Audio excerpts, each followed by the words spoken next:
മഹാന്മാരുടെ മഖ്ബറ വിഗ്രഹമാണോ? എന്നാൽ മദീന ശരീഫിൽ അസ്റഫുൽ ഖൽഖ് സല്ലല്ലാഹു അലൈഹി വസല്ലമയുടെ വലിയ ജാറമുണ്ടല്ലോ, മഖാമുണ്ടല്ലോ. അല്ലാതെ നബിയോ സഹാബിമാരോ താബിഈങ്ങളോ തബഉ താബിഈകളോ മദ്ഹബിലെ ഇമാമിങ്ങളുടെ കാലത്ത് പോലും അങ്ങനെ ഒരു കുബ്ബയുമില്ല, അങ്ങനെ അവിടെ ആ സംവിധാനങ്ങൾ തന്നെ ഇല്ല. ഖബർ കെട്ടി ഉയർത്തുന്ന വിഷയത്തിൽ ഖബറിന്ന് എടുത്ത മണ്ണ് അതിലപ്പുറത്തേക്ക് മണ്ണ് അതിലേക്ക് വെക്കാൻ പാടില്ല എന്നുവരെ പറയുന്നുണ്ട്. ഇമാം നസായി ഒക്കെ റിപ്പോർട്ട് ചെയ്യുന്ന ഹദീസിൽ കാണാം, നഹാ റസൂലുള്ളാഹി സ്വല്ലല്ലാഹു അലൈഹി വസല്ലം അയ്യുബ്ന അലൽ ഖബർ, ഖബറിന് മേൽ എടുപ്പുണ്ടാക്കുന്നതിനെ അള്ളാഹുവിൻ്റെ റസൂൽ സല്ലല്ലാഹു അലൈഹി വസല്ലം വിരോധിച്ചിട്ടുണ്ട്. നബി സല്ലല്ലാഹു അലൈഹി വസല്ലമയുടെ മദീനയിലുള്ള പച്ചക്കുബ്ബ കാണിച്ചുകൊണ്ടും ഖബർ ആരാധനയും അതുപോലെ തന്നെ ഖബർ സന്ദർശനവും ഒക്കെ വലിയ പുണ്യമുള്ള കാര്യമാണെന്ന് പറഞ്ഞുകൊണ്ട് ജനങ്ങൾ തെറ്റിദ്ധരിപ്പിക്കാറുണ്ട്. നമുക്ക് ആദ്യമായി ഒരു ക്ലിപ്പ് കണ്ടിട്ട് വരാം. മഹാന്മാരുടെ മഖ്ബറ വിഗ്രഹമാണോ? എന്നാൽ മദീന ശരീഫിൽ അസ്റഫുൽ ഖൽഖ് സല്ലല്ലാഹു അലൈഹി വസല്ലമയുടെ വലിയ ജാറമുണ്ടല്ലോ, മഖാമുണ്ടല്ലോ. അതേ ഹുജ്റത്തു ശരീഫ് ഉണ്ടല്ലോ, സിദ്ദീഖ് റളിയല്ലാഹു അൻഹു ഉണ്ടല്ലോ, ഉമർ റളിയല്ലാഹു അൻഹു ഉണ്ടല്ലോ. സുഹൃത്തുക്കളെ, അത് വിഗ്രഹമാണെന്ന് പറയാൻ ഈ കക്ഷികൾക്ക് കഴിയുമോ? ഫൈസൽ മൗലവി, നമ്മൾ ഇപ്പോൾ കണ്ട ഒരു ക്ലിപ്പ് പേരോട് ഉസ്താദിൻ്റെ ആണെന്ന് നമുക്കറിയാം. അദ്ദേഹം പ്രവാചകൻ സല്ലല്ലാഹു അലൈഹി വസല്ലമയുടെ ഖബറിന് മുകളിലുള്ള പച്ചക്കുബ്ബ കാണിച്ചുകൊണ്ടാണ് തെറ്റിദ്ധരിപ്പിക്കുന്നത്. ഇത് വിഗ്രഹമാണെന്ന് പറയുമോ അതുപോലെ തന്നെ തെറ്റാണെന്ന് പറയുമോ എന്നാണ് ചോദ്യം. സത്യത്തിൽ എന്താണ് ഇതിൻ്റെ യാഥാർത്ഥ്യമായി ജനങ്ങളോട് പറയാനുള്ളത്? തങ്ങൾ ചെയ്യുന്നൊരു കാര്യത്തിന് പ്രമാണങ്ങൾ പിൻബലമില്ലാതാകുമ്പോൾ ന്യായീകരിക്കാൻ വേണ്ടി മറ്റു പല തലങ്ങളിലേക്കും പോവുക എന്നുള്ളത് എന്നും ഇത്തരം ആളുകൾ കാണുന്ന ഒരു പ്രവണതയാണ്. ഈ വിഷയത്തിലും അത് തന്നെയാണ് സംഭവിക്കുന്നത്. ഒരു കാര്യത്തിൽ ഇസ്ലാമികമാണോ അല്ലേ എന്ന് നോക്കാൻ മുസ്ലിമീങ്ങൾ സ്വീകരിക്കുന്നത് പ്രമാണമാണ്, വിശുദ്ധ ഖുർആനും പ്രവാചക വചനങ്ങളും. ഈ അനുബന്ധ പ്രമാണങ്ങളായി സ്ഥിരപ്പെട്ട ഇജ്മാഉം വ്യക്തമായ ഖിയാസും. ഈ 4 പ്രമാണങ്ങളിൽ ഒന്നിൻ്റെ പോലും പിൻബലമില്ല ഖബറുകൾ കെട്ടിയുയർത്താനും അവിടെ ജാതമുണ്ടാക്കാനും അവിടെ കുബ്ബ നിർമ്മിക്കാനും അവിടെ പോയി ഖബറാളിയോട് തേടാനും അവിടെ പോയി സുജൂദും തവാഫും റുക്കൂഉം അടക്കമുള്ള ഇബാദത്തുകൾ നിർവഹിക്കുവാനും ഇവിടേക്ക് നേർച്ച നേരുവാനും ഒന്നും ഈ 4 പ്രമാണങ്ങളിൽ ഒന്നിൻ്റെ പോലും പിൻബലമില്ല എന്ന് എല്ലാവരേക്കാൾ ഏറെ അറിയുക ഇത്തരം ഉസ്താദുമാർക്ക് തന്നെയാണ്. പക്ഷേ അവർക്ക് ഈ കാര്യങ്ങൾക്ക് നടക്കുകയും വേണം. അപ്പോൾ അതിനവർ കണ്ടെത്തുന്ന വ്യത്യസ്തമായ ചില കുതന്ത്രങ്ങൾ, അതിൽപ്പെട്ട എന്നും ഉപയോഗിച്ചു പോകുന്നൊരു കുതന്ത്രമാണ് മദീനയിൽ പച്ചക്കുബ്ബയില്ലേ, നബിയുടെ ഖബറിന് മീതെ കുബ്ബയില്ലേ, സുദീഖ്ലാൻ്റെ ഖബറിന് മീതെ കുബ്ബയില്ലേ എന്നൊക്കെ പറഞ്ഞുകൊണ്ട് എല്ലാ കാലത്തും ഇതിനെ തെളിവാക്കാൻ ഇവർ ശ്രമിക്കാറുണ്ട്. 2 തരത്തിലാണ് അതുമായി ബന്ധപ്പെട്ട് സൂചിപ്പിക്കാറ്. ഒന്ന്, ഈ പറച്ചിൽ കേട്ടാൽ തോന്നും ഈ പച്ചക്കുബ്ബയൊക്കെ നബി ഉണ്ടാക്കാൻ നിർദ്ദേശം നൽകിയതാണ്, സ്വഹാബിമാർ നിർമ്മിച്ചതാണ് എന്നൊക്കെയാണ് തോന്നിപ്പോവുക. ഒരിക്കലും അങ്ങനെയല്ല. അപ്പം നബിയുടെ കാലത്ത് നബി തങ്ങൾ നിർദ്ദേശം നൽകിക്കൊണ്ട് എൻ്റെ ഖബറിന് മേലെ എങ്ങനെ ഉണ്ടാക്കണമെന്ന് പറഞ്ഞിരുന്നുവെങ്കിൽ നമുക്കത് തെളിവാണ്. എന്നാൽ നബി തങ്ങളുടെ വചനങ്ങളിലെല്ലാം തിരിച്ചാണ് കാണുക.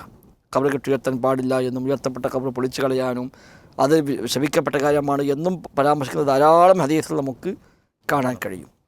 അതിനെല്ലാം മറികടക്കാൻ വേണ്ടി ഈ ന്യായം കൊണ്ടുവരുന്ന ആളുകൾ യഥാർത്ഥത്തിൽ അവർ വിസ്മരിച്ചു പോകുന്ന യാഥാർത്ഥ്യം, ഈ കുബ്ബ തന്നെ ഉണ്ടായത് നബി തങ്ങളുടെ വഫാത്ത് കഴിഞ്ഞ് ഏകദേശം 7 നൂറ്റാണ്ടുകൾക്ക് ശേഷമാണ് എന്നുള്ളതാണ്. ഹിജ്റ 11-ലാണല്ലോ നബി തങ്ങളുടെ വഫാത്ത്. അത് കഴിഞ്ഞ് 678-ലാണ് ഈ ഖബറിന് മീതെ ഒരു കുബ്ബ നിർമ്മിക്കപ്പെടുന്നത്. അഥവാ നബി തങ്ങളുടെ വഫാത്തിന് ശേഷം 667 കൊല്ലം പിന്നിട്ടതിന് ശേഷം അന്നത്തെ ചില ഭരണാധികാരികൾ ഭരണപരിഷ്കാരത്തിൻ്റെ ഭാഗമായി നിർമ്മിച്ച ഒരു കുബ്ബ മാത്രമാണത്. അതുകൊണ്ട് തന്നെ ആ കുബ്ബക്ക് പ്രമാണങ്ങൾ ഒരു പിൻബലവും ഇല്ല എന്നുള്ളത് യാഥാർത്ഥ്യമാണ്.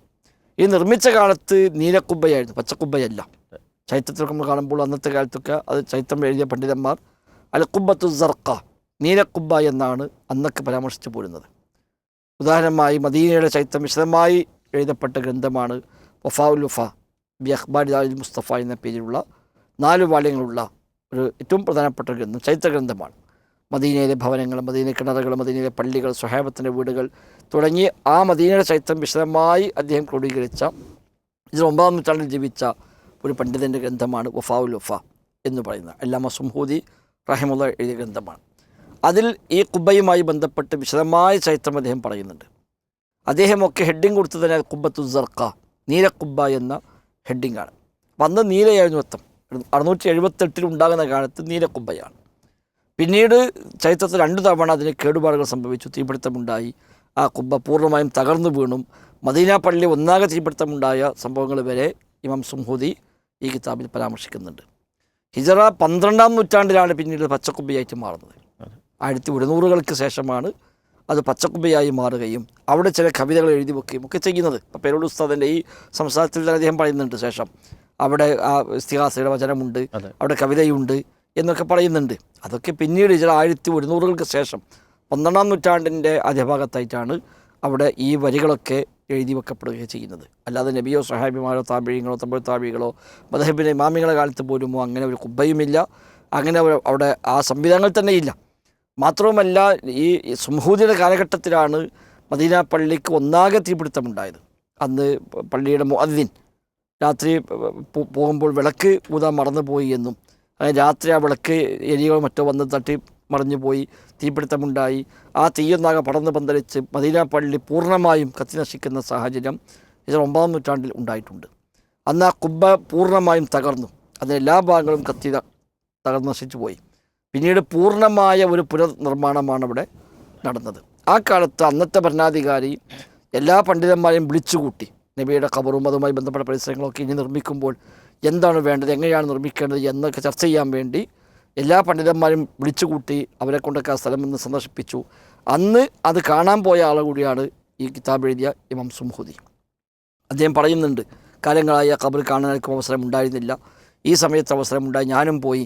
അങ്ങനെ ഞാൻ അവിടെ ചെന്നു, ഞാൻ ആ ഭാഗത്തേക്ക് കടന്നു ചെന്നു എന്ന് പറയുമ്പോൾ അദ്ദേഹം പറയുന്നുണ്ട്, അവിടെ ഖബറുകളുടെ ഒരു ശേഷിപ്പ് പോലും കാണാൻ കഴിഞ്ഞില്ല. ഉയർത്തപ്പെട്ട ഖബറുകളോ അല്ലെങ്കിൽ അങ്ങനത്തെ എന്തിനും ഒരു അടയാളം പോലും കാണുന്നില്ല. അദ്ദേഹം പറഞ്ഞ അവിടെ ആ പ്രദേശത്തിൻ്റെ മധ്യഭാഗത്തായി ഒരല്പം ഉയർന്നു നിൽക്കുന്നുണ്ട്, അത് നബിയുടെ ഖബറിൻ്റെ ഭാഗമാണ് എന്ന് ആളുകൾ തെറ്റിദ്ധരിക്കുന്നു. പക്ഷേ യഥാർത്ഥത്തിൽ അവിടെ എല്ലാ നബിയുടെ ഖബർ കുറച്ച് ഇപ്പുറത്താണ് വരിക. ആ ഉയർന്ന ഭാഗം സിദ്ദീഖുല്ലാഹിൻ്റെ ഖബറോ ഉമർ ഖത്താബിൻ്റെ ഖബറൊക്കെ ആവാനേ സാധ്യതയുള്ളൂ എന്ന് വരെ അദ്ദേഹം പറയുന്നുണ്ട്. അപ്പോൾ അന്നൊന്നും അങ്ങനെ ഒരു ഉയർത്തപ്പെട്ട ഖബർ ഇല്ല എന്നാണ് മനസ്സിലാകുന്നത്. നബിയുടെ ഖബർ ഒരു കാലത്തും ഉയർത്തിയിട്ടില്ല. സ്വഹാബിമാർ പറയുന്നുണ്ട് നബിയുടെ ഖബർ എങ്ങനെയായിരുന്നുവെന്ന്. കണ്ട താബിഈങ്ങൾ പിന്നീട് പറയുന്നുണ്ട് അതെങ്ങനെയായിരുന്നുവെന്ന്. ഉദാഹരണമായി സിദ്ദീഖുല്ലാഹിൻ്റെ പേരക്കുട്ടി ഖാസിം ഇബിൻ മുഹമ്മദ് ഇബിൻ അബി ബക്കർ, അബൂ സിദ്ദീഖിൻ്റെ മകൻ മുഹമ്മദിൻ്റെ മകൻ ഖാസിം റഹിമഹുമുല്ല, അദ്ദേഹം ആയിഷ ബീവിയുടെ വീട്ടിൽ താമസിക്കാൻ വേണ്ടി വരുന്നു. അപ്പോൾ അദ്ദേഹം ചോദിക്കുന്നുണ്ട്, നബി ഉമ്മ എനിക്ക് നബിയുടെയും 2 കൂട്ടുകാരുടെയും ഖബറുകൾ എനിക്കൊന്ന് കാണിച്ചു തരുമോ എന്ന് ചോദിക്കുമ്പോൾ ഫക്കശഫത്തലി അൻ സലാസത്തി ഖുബൂർ, 3 ഖബറുകൾ എനിക്ക് എൻ്റെ അമ്മായിയായ ആയിഷ ബീവി കാണിച്ചു തന്നു. അത് ഭൂമിയോട് നിരപ്പായി കിടക്കുന്നതുമല്ല, ഉയർത്തപ്പെട്ടതുമല്ല, മുഷറഫ വലാ ലാത്തിയ, ഉയർത്തപ്പെട്ടതുമല്ല നിരപ്പായി കിടക്കുന്നതുമല്ല, ബൽ റുഫിഅത് നഹ്വ മിൻ ശിബ്ർ, ഒരു ചാണോളം ഉയർന്നതായി ഞാൻ കണ്ടു എന്നാണ്. ഒരു ചാൺ ഇങ്ങനെ ഒരു ചാണോളം, അല്ലെങ്കിൽ മറ്റൊരു റിപ്പോർട്ടിൽ നഹ്വ മിൻ 4 അസ്വാബി, 4 വിരലോളം, 4 വിരൽ ഇങ്ങനെ വെച്ചുള്ള ഹൈറ്റ്, അതാണ് ഒരു ചാണോളം എന്ന് പറഞ്ഞത്. ഈ ഉയരത്തിൽ ആ ഖബറുകൾ ഞാൻ കണ്ടുവെന്ന് സിദ്ദീഖുല്ലാഹിൻ്റെ പേരക്കുട്ടി ഖാസിം ഇബിൻ മുഹമ്മദ് ഇബിൻ അബി ബക്കർ റളിയല്ലാഹു അൻഹും പഠിപ്പിച്ചതായി ഇമാം അബൂ ദാവൂദ് റിപ്പോർട്ട് ചെയ്യുന്ന ഹദീസിൽ കാണാൻ കഴിയും. സമാനമായ പല ഹദീസുകൾ ആ വിഷയത്തിൽ വന്നിട്ടുണ്ട്. അപ്പോൾ നബിയുടെ ഖബർ ഒരു സ്വഹാബിമാർക്കും ജാറമാക്കി മാറ്റിയിട്ടില്ല, അവിടെ കുബ്ബ നിർമ്മിച്ചിട്ടില്ല. അല്ല അങ്ങനത്തെ ഒരു ഇസ്തിഗാസയുടെയോ ഒരു നേർച്ചയുടെയോ ഒരു ആരാധനയുടെയോ കേന്ദ്രമാക്കിയതിനെ മാറ്റിയിട്ടുമില്ല. മാത്രമല്ല നബിയുടെ ഖബർ പുറത്തു കൊണ്ടുപോയി മറവ് ചെയ്യാതിരിക്കാൻ പോലും കാരണം ഇത് പിന്നീട് ആരാധനാ കേന്ദ്രമായി മാറുമോ എന്ന ഭയമാണ് എന്ന് ആയിഷ ബീവി പറയുന്നുണ്ട്. നബി തങ്ങൾ വഫാത്തായപ്പോൾ ചർച്ച വന്നു, എവിടെ മറവ് ചെയ്യണം. ചിലർ പറഞ്ഞു നമുക്ക് ബക്കയിൽ കൊണ്ടുപോയി മറവ് ചെയ്യാം, ചിലർ പറഞ്ഞു മക്കയിലേക്ക് കൊണ്ടുപോകാം. ഇങ്ങനെ വ്യത്യസ്തമായ ചർച്ചകൾ വന്നപ്പോൾ ആയിഷ ബീവി പറയുന്നുണ്ട്, നബി തങ്ങളുടെ മയ്യത്ത് ഞങ്ങൾ ഉള്ളിൽ തന്നെ മറവ് ചെയ്യാൻ തീരുമാനിച്ചു. കാരണം വലാകിന്നഹു ഖശിയ ഔ ഖുശിയ അൻ യുത്തഖദ മസ്ജിദ, ഭാവിയിൽ ഇതൊരു ആരാധനാ കേന്ദ്രമാക്കപ്പെടുമോ എന്ന് ഭയപ്പെട്ടത് കൊണ്ട് ഞങ്ങൾ പുറത്തേക്ക് കൊണ്ടുപോയില്ല. വലൗലാ ദാലിക്, ആ ഭയമില്ലായിരുന്നുവെങ്കിൽ ല ഉബരിസ ഖബറുഹു, ആ ഖബർ എല്ലാവർക്കും കാണാവുന്ന വിധം ഞങ്ങൾ പുറത്തെവിടെയെങ്കിലും ആക്കുമായിരുന്നു. അപ്പോൾ പുറത്തൊന്നും ആക്കാതെ ഈ വീട്ടിൻ്റെ ഉള്ളിൽ തന്നെ വെക്കാൻ കാരണം അതൊരു ആരാധനാ കേന്ദ്രമായി മാറിക്കൂടാ എന്ന ജാഗ്രത കൊണ്ടാണ് എന്ന് ആയിഷ ബീവി പറയുന്ന ഇമാം ബുഖാരിയൊക്കെ റിപ്പോർട്ട് ചെയ്ത റിപ്പോർട്ട് നമുക്ക് കാണാൻ സാധിക്കുന്നുമുണ്ട്. അപ്പോൾ അന്ന് നബിയുടെ കാലത്തോ സ്വഹാബികളുടെ കാലത്തോ താബികളുടെ കാലത്തോ ഇമാം ഷാഫിയുടെ കാലത്ത് പോലുമോ നബിയുടെ ഖബർ ഒരിക്കലും ഉയർത്തപ്പെട്ട സാഹചര്യമില്ല, അവിടെ കുബ്ബയില്ല, അവിടെ ദർഗയില്ല, ഒന്നുമില്ല. ഇന്നും നബിയുടെ ഖബർ കെട്ടുയർത്തപ്പെട്ടിട്ടില്ല. അത് നിരപ്പായി കിടക്കുന്ന അല്ലെങ്കിൽ ഒരു ചാണോളം ഉയർന്നു കിടക്കുന്ന രൂപത്തിലാണ് ആ ഖബറുള്ളത്. എന്നാൽ പിന്നീട് നേരത്തെ സൂചിപ്പിച്ച പോലെ 678 പള്ളിയുടെ മുകളിൽ ആ ഭാഗത്തൊരു കുബ്ബയുണ്ടായി, അത് നീലക്കുബ്ബയായിരുന്നു.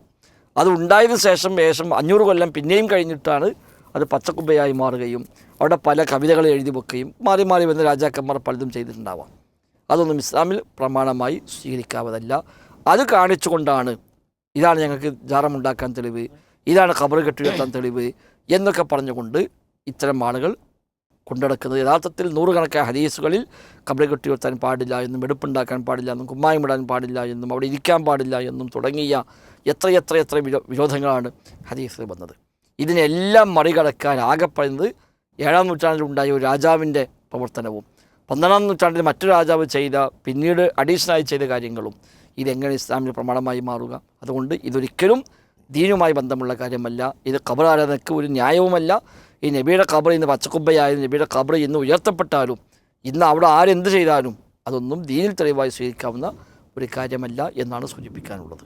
തീർച്ചയായിട്ടും ഇത് ചരിത്രപരമായ ഒരു സത്യമാണ് മൗലവി നമ്മോട് പറഞ്ഞ ഷാഫി അലിക്കമി.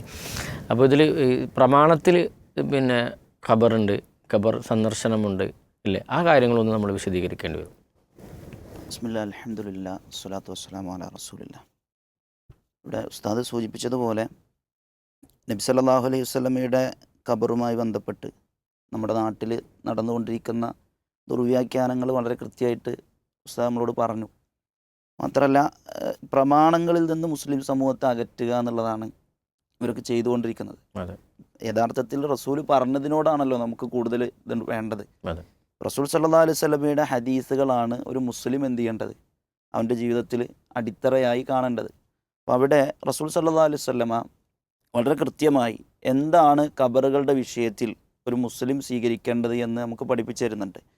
ഖബർ കെട്ടി ഉയർത്തുന്ന വിഷയത്തിൽ ഒരു ചാണിന് മുകളിലേക്ക്, ഇപ്പോൾ ഉസ്താദ് സൂചിപ്പിച്ചു 4 വിരലിങ്ങനെ വെച്ച ആ ഒരു അളവിന് മുകളിലേക്ക് പോകാൻ പാടില്ല എന്നുള്ളതാണ്. എത്രത്തോളം എന്ന് വെച്ചാൽ ഖബറിൽ നിന്ന് എടുത്ത മണ്ണ് അതിലപ്പുറത്തേക്ക് മണ്ണ് അതിലേക്ക് വെക്കാൻ പാടില്ല എന്നുവരെ പറയുന്നുണ്ട്. അതുകൊണ്ട് തന്നെ നബി സല്ലല്ലാഹു അലൈഹി വസല്ലം വളരെ ഗൗരവത്തോടു കൂടി കാണിച്ച ഒരു വിഷയമാണ് ഖബർ കെട്ടി ഉയർത്തുക എന്നുള്ളത്. ഇമാം നസായി ഒക്കെ റിപ്പോർട്ട് ചെയ്യുന്ന ഹദീസിൽ കാണാം, നഹാ റസൂലുള്ളാഹി സ്വല്ലല്ലാഹു അലൈഹി വസല്ലം അയ്യുബ്ന അലൽ ഖബർ, ഖബറിന് മേൽ എടുപ്പുണ്ടാക്കുന്നതിനെ അള്ളാഹുവിൻ്റെ റസൂൽ സല്ലല്ലാഹു അലൈഹി വസല്ലം വിരോധിച്ചിട്ടുണ്ട്. ഔ യുസാദ അലൈ, അതല്ലെങ്കിൽ അതിൽ കൂടുതലാക്കുക.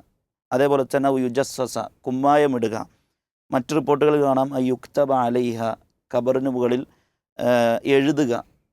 അപ്പം ഇങ്ങനെയുള്ള കാര്യങ്ങളൊക്കെ, ഇപ്പോൾ ഖബറിലേക്ക് തിരിഞ്ഞ് നിസ്കരിക്കാൻ പാടില്ല, ഖബറിന്മേൽ ഇരിക്കാൻ പാടില്ല, ഇങ്ങനെ ഖബറുമായി ബന്ധപ്പെട്ട് റസൂലുള്ളാഹി സ്വല്ലല്ലാഹു അലൈഹി വസല്ലം ധാരാളക്കണക്കിന് കാര്യങ്ങൾ, വിരോധനകൾ പഠിപ്പിച്ചു തന്നിട്ടുണ്ട്.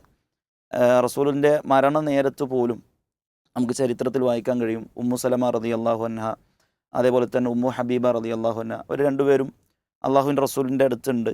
രണ്ടുപേരും ഇങ്ങനെ സംസാരിക്കുകയാണ്. അബസീനിയയിൽ കണ്ട ഒരു ക്രിസ്തീയ ദേവാലയത്തെക്കുറിച്ചും അതിലുള്ള അലങ്കാരങ്ങളെക്കുറിച്ചൊക്കെയാണ് റസൂലിനോട് അടുത്തിങ്ങനെ സംസാരിക്കുന്നത്.